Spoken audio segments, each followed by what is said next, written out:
Now, the benefit you get by being an early adopter is you get in before it 10x's. Like what'll happen is at some point Bitcoin will be 250,000 and it'll be really easy to buy and it'll be not scary and it'll be easy to borrow against for it. And if you went to the trouble to get the crypto exchange account and to work through all those other things, you got to buy it for 10,000 or 5,000 or 15 or 20 or 30,000. Those will all look good. I'm still shocked by the poll we saw a few weeks ago that showed a large percentage of respondents say they think Bitcoin is a scam. I forget sometimes just how early we are. Found a video Michael dropped just a few days ago where he was on the Crypto Banter YouTube channel, and he did a video where he was talking about fair value accounting. I've heard Michael talk about this several times over the last several years, and in this interview he explains just what this will do and what it'll mean for crypto. I'll let him explain it. Here is a post that Swan Bitcoin did about it, and it's going to take effect. Mandatory adoption starts December 15th, 2024. So that's very good. Between that, there are 3 things coming up soon that are a certainty for Bitcoin. These accounting rule changes, a spot ETF will be approved, and the halving is coming. All 3 of them should drive price higher. Anyway, let's get into today's clip. You know, the accounting treatment for Bitcoin as of 4 years ago was indefinite intangible accounting. And that's the kind of accounting you would assign to assets that you didn't want people to buy, if I just boil it down, because it's the most conservative accounting you can imagine.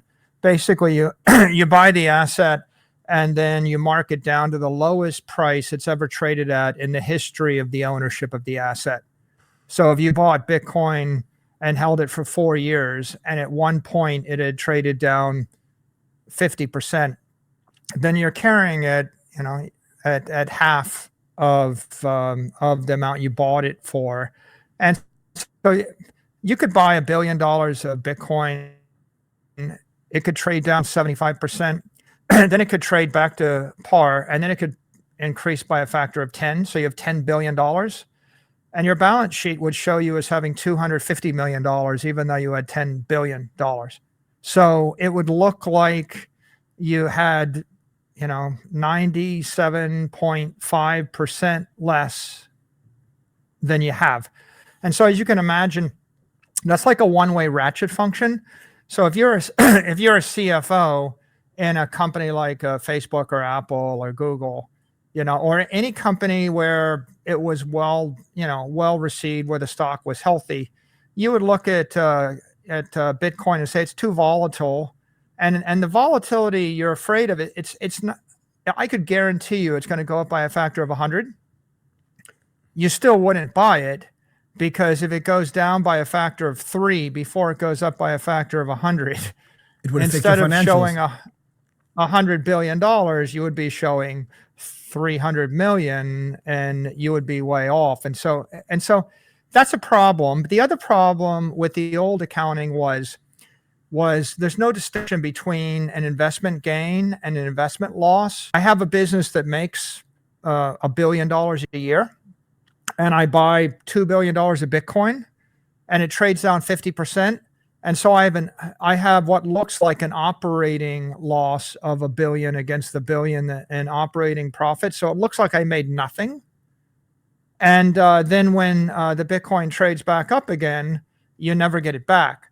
So the challenge for investors is you don't know how much money the company's got based on the GAAP accounting, but you also wouldn't really understand whether the core business was healthy or not healthy, because the volatility of the asset or the volatility of the accounting treatment would obscure the performance of the other business.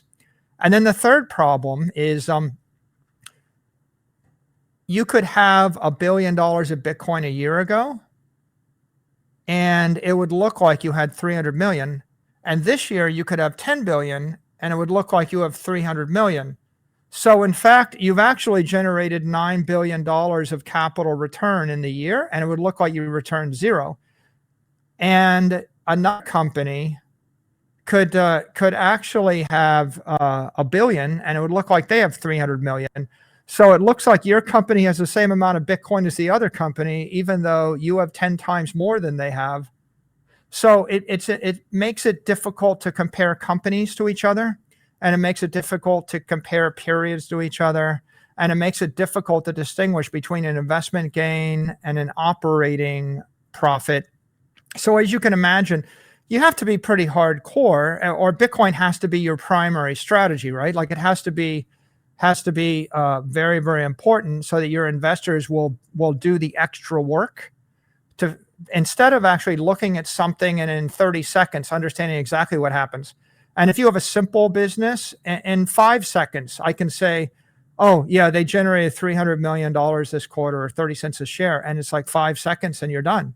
So it's under normal accounting you would do that, but if you have this complicated indefinite intangible accounting, that 5-second analysis would become a 1 hour review or half-hour review, and so most people don't have the attention span. And so this change to the accounting provides transparency. So it's a big step forward for corporations. So, Mike, you said something at the beginning, and you said this is the type of accounting treatment that you'd give to an asset that you really didn't want people to buy. Now, question is, do you think that that was by design, or do you think that that's just the best they knew at the time when they set the rule?